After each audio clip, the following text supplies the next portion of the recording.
Hello to everyone. Today we are here to have a conversation on vehicular noise pollution and quality of life. How does vehicular noise pollution affect quality of life? Why do we honk? What do the laws state? And what can we do about it? With us today is Rajkumar Dugar, under whose leadership Team C4C has been carrying on a sustained awareness campaign on this subject across Bengaluru. So, Raj, opening thoughts? Namaskara and thanks, Meghna. Way back in 1859, Florence Nightingale wrote, unnecessary noise is the most cruel abuse of care which can be inflicted on either the sick or the well. Vehicular noise pollution has taken pandemic proportions. Over time, honking has turned into a virtual and non-stop assault weapon used all the time by everybody, on everybody, everywhere. We are aware that this is a global issue, but what exactly is the present scenario? Well, some countries have this under control, but it is acute across most of Southern Asia, Africa, and South America. According to the UNEP 2022 report, top 5 cities with high noise pollution are all from Southern Asia. Dhaka from Bangladesh, 119 decibels. Moradabad, India, 114 decibels. Islamabad, Pakistan, 105 decibels. Rajshahi, Bangladesh, 103 decibel. And the fifth one is Ho Chi Minh City, Vietnam, 103 decibels. Remember, noise above 70 decibels starts to damage our hearing. In 1905, the New York Times declared the metropolis a bonfire of sound that is rapidly spreading beyond control of any ordinary extinguisher. And today, traffic cameras with integrated sound meters have been installed in New York, and penalties massive. Presently, Amsterdam is piloting digital signboards which will display too loud when sound from any vehicle passing by crosses 83 decibels. In India, honking is all pervasive and amounts to almost two-thirds of all noise pollution.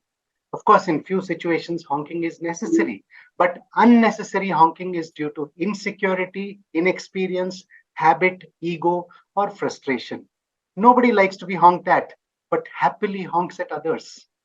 Honking menace is all pervasive in India too. Is there any city that is an exception? Yes, Meghna, honking menace is all pervasive.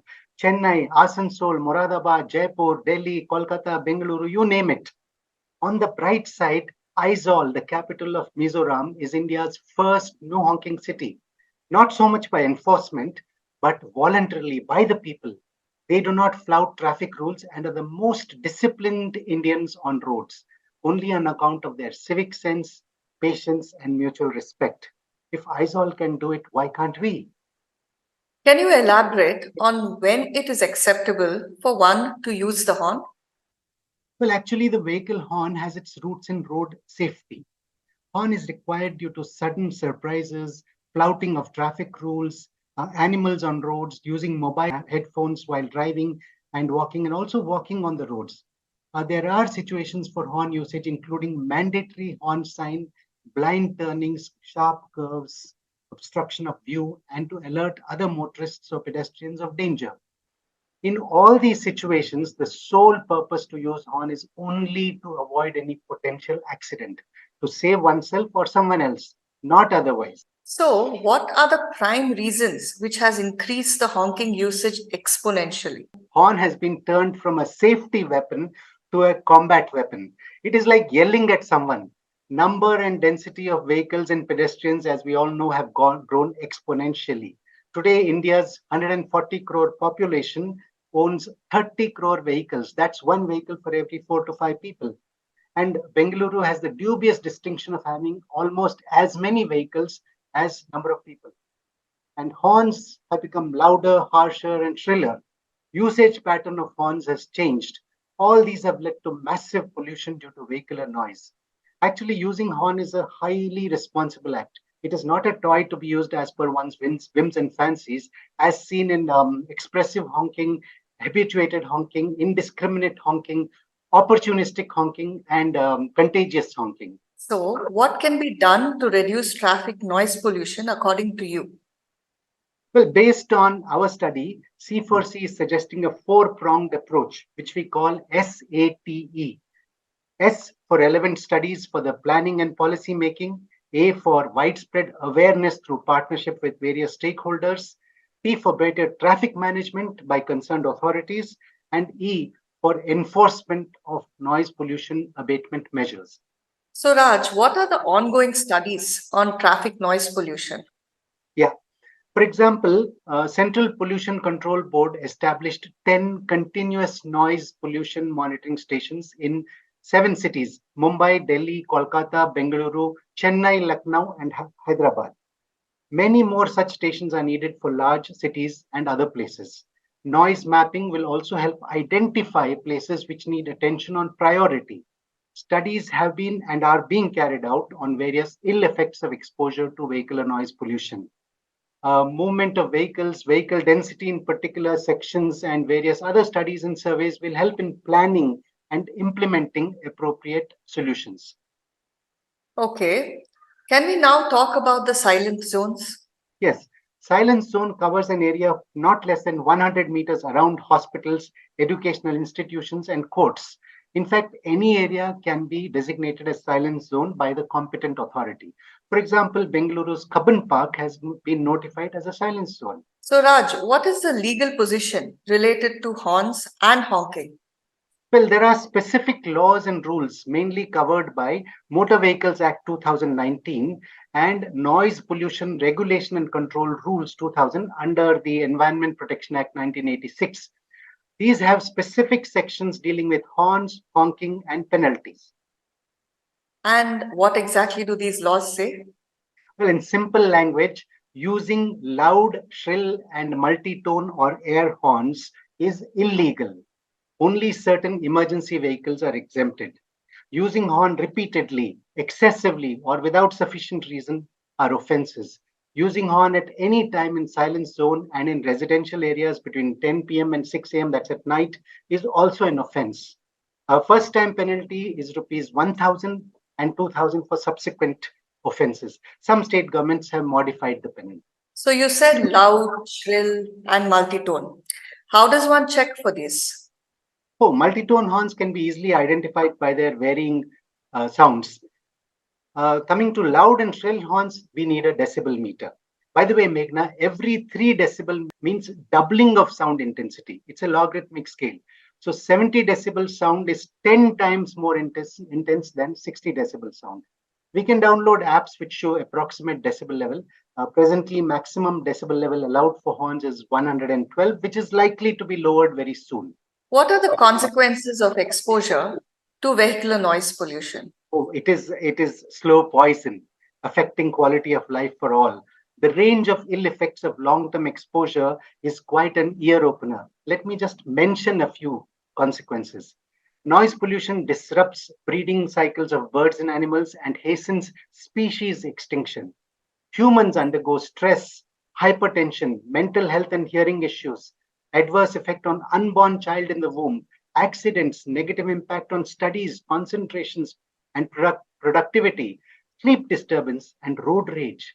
The UNEP 2022 report says that long-term exposure to noise contributes to 12,000 premature deaths and 48,000 new cases of ischemic heart disease annually in Europe alone. Imagine elsewhere. The consequences are indeed alarming and scary. On another note, is it possible to drive without using the horn, or has anyone tried driving without using the horn? That's a very interesting point, Meghna. Surprisingly, the short answer is yes. There are many people avoiding honking except in rare emergency situations. All it needs is little patience, calm, and initial determination. And then it becomes a good habit. I urge you, consciously avoid using horn for next, say, 100 kilometers within city limits. You will soon get used to it. Your driving will become better and safer for all, and you will become patient, careful, and sensitive to others. Remember, eyes all. So, what about noise pollution from electric vehicles? Oh, yes, e vehicles are quite quiet. In fact, so silent that some manufacturers have begun adding mild synthetic noise to e vehicles just to make their presence heard. However, when it comes to horns, the same rules apply even to e vehicles. Okay. From study and awareness, let's move to enforcement. Are the concerned departments taking action? Well, yes and no. However, it is crystal clear that level of enforcement is far from being deterrent enough. But if concerned officials are not acting for whatever reasons, should we allow our lives to be damaged by our own acts? We are perpetrators, and coincidentally, we are all also victims. Without realizing it, the honker is harming herself or himself too. In fact, by blatantly breaking the laws, we are also inviting strict enforcement. You mentioned good traffic management can drastically reduce noise pollution. Can you please elaborate? Good traffic management ensures smooth and efficient traffic flow, reducing congestion and thereby lowering vehicular noise pollution. Singapore, Vienna, Zurich, Dubai, etc., have done well in this respect by a combo of traffic management and no honking culture. Smart traffic systems collect data through sensors, high resolution cameras, and RFID units in real time and provide insights on density and number of vehicles along the roads. This can help control traffic lights, reduce wait time, and prevent congestion. Modern tech like IoT, AI, smart software, drone monitoring, traffic data analytics software, traffic signal optimization, etc., can all help reduce traffic congestion. Apart from technology, what other steps can be taken for better traffic management? Meghna, some steps which can significantly improve traffic management and thereby noise pollution. Most important, effective, extensive, and efficient public transport and cycling infrastructure. Good pothole-free roads with appropriate camber or slopes and proper street lights. Safe, comfortable, and seamless footpaths through better surroundings like parks, greenery, benches, etc., particularly for at least 500 meters around all metro and railway stations, along with flat, raised pedestrian crossings wherever required. Next, encouraging lane discipline, which includes proper and uniform lane markings and maintenance of all road paint markings. Large reverse counters at traffic signals showing seconds remaining for signal change. Regular maintenance of traffic signals in terms of functioning, cleaning of display, and pruning of branches to improve the visibility. And also monthly zero honking day or Horn Vrata Divasa to be enforced strictly by traffic police. All these measures will help.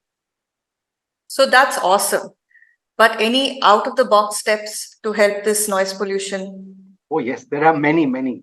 Horns which will not beep continuously. After 1 second, sound will stop for the next, say, 3 or 5 seconds, even if the button remains pressed.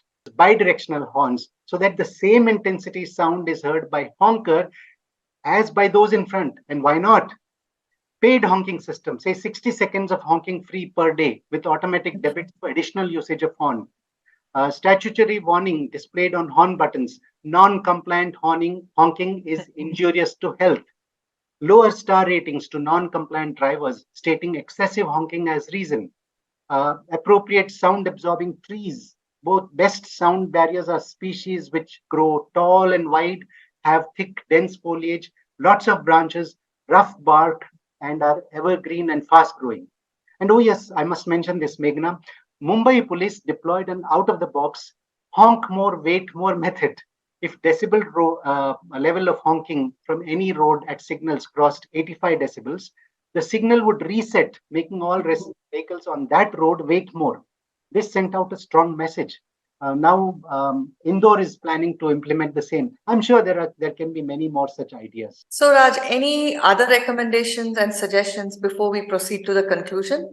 The first I can say is check noise sources in your vehicle, mainly engine, exhaust, body, and horn. Avoid non-compliant modifications and parts. Ensure regular maintenance. Next is honk briefly if you must. Even a half-second bip is enough. Have you noticed the more we honk, lesser is the effect, making us honk more and more. It follows that the lesser all of us honk, the more will be the desired effect.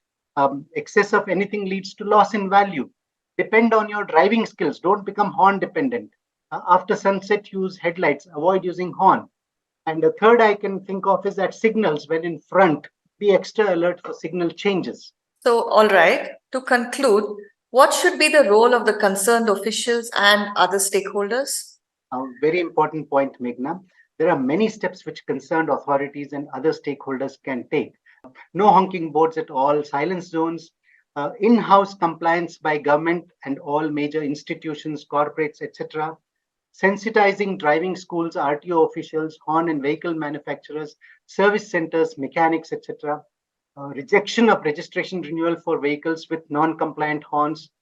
Transport and tour operators, cab, auto, tempo unions must be sensitized about harms and rules. Road safety and vehicular noise pollution sessions at educational institutions and organizations with large number of drivers. C4C is ready to collaborate on this. GPS-based inputs from ambulance and fire engines fed to an emergency vehicle movement control facility connected to central traffic control room. This can help police take preemptive steps for quick clearance of emergency vehicles. Of course, this is not an exhaustive list, but Meghna, we owe this to ourselves as well as to our next generations. Thank you, Meghna, and thank you all. Oh, by the way, you can also help by sharing this awareness conversation with all your contacts. I conclude with this. Just like Swachh Bharat, we also need SHAANTH BHARAT.